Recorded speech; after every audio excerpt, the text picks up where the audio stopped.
புலால் மறுத்தல் அல்லது அசைவம் சாப்பிடாமல் இருத்தல் அல்லது இறைச்சி மாமிசம் சாப்பிடாமல் இருத்தல். திருமூலர் இதை பற்றி தன்னுடைய பாடலில் குறிப்பிட்டிருக்கின்றார். முதலாம் தந்திரத்தில் ஒரு மனிதன் புலால் மறுத்தல் என்பது எவ்வளவுக்கு அவசியம் என்பதை அவருடைய பாடல்கள் தெளிவாக காட்டுகின்றது. கொல்லாமை என்ற பகுதிக்கு பிற்பாடு இந்த புலால் மறுத்தல் வருகின்றது. ஒரு உயிரை கொல்லுதல் ரெண்டு விதமான நோக்கம் இருக்கின்றது. உயிர்கள் என்று பார்க்கின்ற பொழுது சில உயிர்களை நாங்கள் சும்மாவே கொண்டு விடுவோம். இன்னும் சில உயிர்களை நாங்கள் உண்பதற்காக கொல்லுகின்றோம். அதனால்தான் திருமூலர் கொல்லாமை என்ற பகுதிக்கு அடுத்து புலால் மறுத்தல் என்ற பாடலை கொடுக்கின்றார். இந்த புலால் மறுத்தல் என்பது மாமிசத்தையோ இறைச்சியோ நம்ம உண்ணக்கூடாது என்பதற்காக, அதற்காக உயிர்களை கொல்லக்கூடாது என்பதற்காக இந்த புலால் மறுத்தல் பாடல் இருக்கின்றது. இந்த புலால் மறுத்தல் பகுதியில் 2 பாடல் இருக்கின்றது. ஒன்று முதலாவது 199வது பாடல். இதை உண்பதனால அதனால் நமக்கு வருகின்ற விளைவு என்று சொல்கிற நேரத்தில் தண்டனை எப்படி இருக்கும் என்பது 199வது பாடல்லையும் 200வது பாடலில் பேரின்பத்தை பற்றியும் சொல்லுகின்றது. இப்போ 199வது பாடலை பார்த்து அதனுடைய விளக்கத்தையும் நம்ம கொஞ்சம் பார்த்து கொள்ளுவோம். பொல்லா புலாலை நுகரும் புலியரை எல்லாரும் காண இயமன்றன் தூதுவர் செல்லாக பற்றி தீவாய் நரகத்தினுள் மெல்லாக்க தள்ளி மறைத்து வைப்பார்களே. மீண்டும் ஒருக்க அந்த பாடலை பார்ப்போம். பொல்லா புலாலலை நுகரும் புலியரை எல்லாரும் காண இயமன்றன் தூதுவர் செல்லாக பற்றி தீவாய் நரகத்தினுள் மல்லாக்க தள்ளி மறைத்து வைத்துப்பார்களே. இப்போ இந்த பாட்டின் விளக்கத்தை பார்த்தோம்னு சொன்னால், பிற உயிர்களை கொன்று அதன் உடலிருந்து பெறுகின்ற அந்த மாமிச உணவு அது எப்பொழுதுமே ஆன்மீக ரீதியாக மனிதனுக்கு தீங்கியை கொடுத்து கொண்டிருக்கும். அதனால தான் இது ஒரு பொல்லாத புலால், பொல்லாத அசைவம் அப்படி என்று பார்க்கிறோம். இந்த அசைவத்தை விரும்பி சாப்பிடுகின்ற மக்கள் எப்படிப்பட்ட மக்கள் என்று சொன்னால் கீழ்மையான மக்கள் என்று திருவள்ளுவர் சொல்லுகின்றார். இவர்கள் இறக்கின்ற பொழுது எல்லோருமே அவர்களை பார்த்து கொண்டிருக்கும் போதே யம தர்மனுடைய தூதர்கள் வந்து கரையானை போல இறுக்கமாக பற்றி இழுத்து கொண்டு போய் எப்போதும் எரிந்து கொண்டிருக்கின்ற கொடிய நரகத்தினுள் அவர்களின் முதுகு கீழே பட முகமும் உடலும் மற்றவர்களை பார்க்கும்படி மேலே தெரிய மல்லாக்க தள்ளிவிட்டு அவர்கள் சுடும் தீயிலிருந்து தப்பி செல்லாமல் இருக்க கதவுகளை மூடி விடுவார்கள் அப்படின்னு சொல்லி இந்த பாடம் சொல்லுகின்றது. பொல்லா புலாலலை நுகரும் புலியரை எல்லாரும் காண இயமன்றன் தூதுவர் செல்லாக பற்றி தீவாய் நரகத்தினுள் மல்லாக்க தள்ளி மறைத்து வைப்பார்களே. பிற உயிர்களுக்கு துன்பம் தந்து பெற்ற கொடிய புலாலலை விரும்பி சாப்பிடுபவர்கள் இறந்த பின் கொடிய நரகத்தியில் எப்போதும் வெந்து கொண்டே இருப்பார்கள். 200வது பாடல். இதுவும் புலால் மடத்தலுக்குள்ளே வருகின்றது. அசைவம் சாப்பிட்டான் இருத்தல் என்பதற்குள்ளே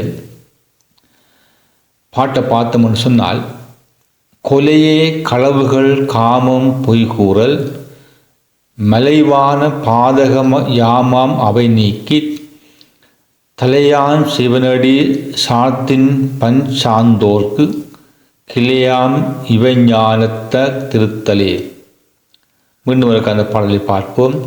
கொலையே களவுகள் காமம் பொய்கூறல் மலைவான பாதகையாம் அவை நீக்கி தலையாம் சிவனடி சாத்தின் பஞ்சாந்தோர் கிளையாம் இவை ஞானந்த திருத்தலே.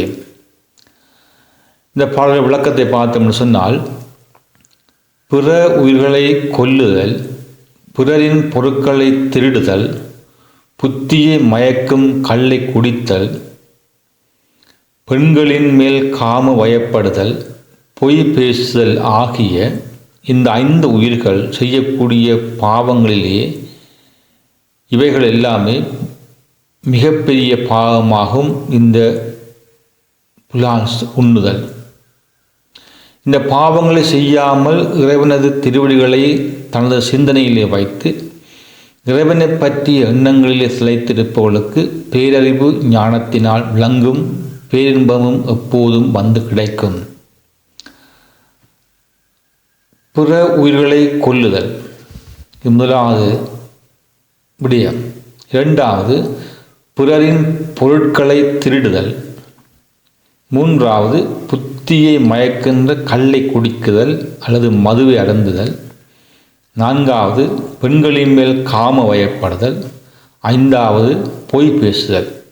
இந்த 5ம் உயிர்கள் செய்யக்கூடிய பாவங்களிலே மிகவும் பெரிய பாவமாகும். அப்போ இதை தவிர்த்து இறைவனடி சேரக்கூடிய வழிமுறைகளை பின்பற்ற வேண்டும். திருமூலர் புலால் மறுத்தல் என்ற பகுதிக்குள்ள 2வது பாடலாக இந்த பாடலை போடு வைக்கின்றார். காரணம் என்னென்னு சொன்னால், பெரிய பாவங்களுக்குள்ள இதுவும் ஒரு பாவமாக இந்த புற உயிர்களை கொல்லுதல், அதன் மூலமாக புலாலை உண்ணுதல் என்பது அடங்குகின்றது. இந்த அறியாமையிலிருந்து விடுபட்டு இறைவனுடைய திருவடியை பின்பற்றி இறைவனை பற்றிய எண்ணங்களிலே திளைத்திருப்பவர்களுக்கு பேரறிவும் ஞானத்தினால் விளங்குகின்ற பேரின்பமும் எப்போதும் கிடைக்கும்னு சொல்கின்றார். 199வது பாடலில் புலால் உண்பவர்களுக்கு கிடைக்கின்ற தண்டனையை பற்றியும், 200வது பாடலில் புலால் மறுக்கின்றவர்களுக்கு அதனால் கிடைக்கின்ற பேரின்பத்தை பற்றி சொல்லுகின்றார். புலால் உண்டால் என்ன தண்டனை என்பது முதல் பாடலையும், புலால் உண்ணாவிட்டால் அதனால் கிடைக்கின்ற பேரின்பம் என்ன என்பதை பற்றி அடுத்த பாடல் சொல்லுகின்றார். 2ஐயும் ஒப்பிட்டு சொல்லுகின்றார். உண்டால் என்ன தண்டனை, அதை தவிர்த்தால் அதனால் கிடைக்கின்ற பேரின்ப ஞானமும் பேரின்ப இறைத்தன்மையும் என்ன என்பதை அவர் சொல்லி நிற்கின்றார். அதனால தான் இந்த புலால் உண்டல் என்பது ஒரு கொடிய ஒரு விஷயம். அது ஒரு நடு மைய பகுதி மாதிரி. அப்போ அந்த நடு மைய பகுதியிலிருந்து உண்டால் எந்த பக்கம் போவோம், உண்ணாவிட்டால் எந்த பக்கம் போவோம் என்பதுதான். 2 பக்கங்கள், 2 துருவங்கள். திருமலை பொறுத்த வரைக்கும் 2 துருவங்கள். இப்போ நடுநிலைமையிலிருந்து உண்டால் ஒரு பக்கம் போவோம், அதாவது தண்டனைக்கு போவோம். உண்ணவில்லைன்னு சொன்னால் அடுத்த பக்கம் பேரின்பத்துக்கு போவோம். அது 2மே இருக்காது. ஒன்றில் இந்த பக்கம் அல்லது அந்த பக்கம். இப்போ புலால் உண்டால் அதீத தண்டனை போவோம், புலால் உண்ணாவிட்டால் பேரின்பத்துக்கு போவோம். 2ம் வேறு வேறு திசையிலே பயணிக்கின்றது. அதனால தான் ஆன்மீகம் என்று வருகின்ற பொழுது புலால் மறுக்காமல் பேரின்பத்தை அடைவது என்பது கேள்விக்குறி. நான் திரும்பவும் சொல்லுகின்றேன், புலால் மறுக்காமல், அதாவது மாமிசம் இறைச்சி தவிர்க்காமல் பேரின்பம் இறைவனடி சேர்வது என்பது கேள்விக்குறி. இந்த பாடலின் பிரகாரம் கேள்விக்குறி. அதன் ரெண்டுலேயும் சேர்ந்து போகிறவர்கள், புலாலையும் உண்டு கொண்டு கடவுளையும் தேடுகின்றவர்கள் கடவுளை காண்பார்களா என்பது ஒரு கேள்விக்குறி. அவருடைய தரிசனத்தை காண முடியுமா என்பது ஒரு கேள்விக்குறி. இல்லை என்று சொன்னால், இந்த காலத்தில் நம்முடைய அறியாமையிலேயே நாம் இதையும் புலாலையும் உண்டு கொண்டு கடவுளையும் தேடலாம் என்று நாம் முயற்சி செய்வோம், அல்லது அறியாமலே அப்படி வாழ்ந்து கொண்டே போவோம். அப்போ இந்த பாடல் என்ன சொல்லுகிறதுனால், ஒரு பாடல் உண்டால் அதீத தண்டனை இருக்கும், புலால் உண்ணவில்லை என்று சொன்னால் தெய்வீகம் கிடைக்கும். ரெண்டும் சேர்ந்து வராது என்பதை சொல்லி நிற்கிறது. ஒன்றில் இந்த ரோட்டு அல்லது அடுத்த ரோட்டு, ரெண்டு ரோட்டாலையும் ஒரு ரோட்டாலவே ரெண்டு பக்கம் போய் சேர முடியாது. ஒன்றில் இந்த ரோட்டு அல்ல அடுத்த ரோட்டு, ஒன்றில் இந்த பக்கம் அல்ல அந்த பக்கம், ரெண்டும் வேறு ஒரு திசையிலே பயணிக்கின்ற பயணம். புலால் உண்டால் ஒரு திசையில் பயணம், புலால் உண்ணாவிட்டால் இன்னொரு திசையில் பயணம். அந்த புலால் உண்ணாதவர்களுக்கு இறைவனுடைய திருவடி என்பது எப்பொழுதுமே கிடைக்கும். நன்றி.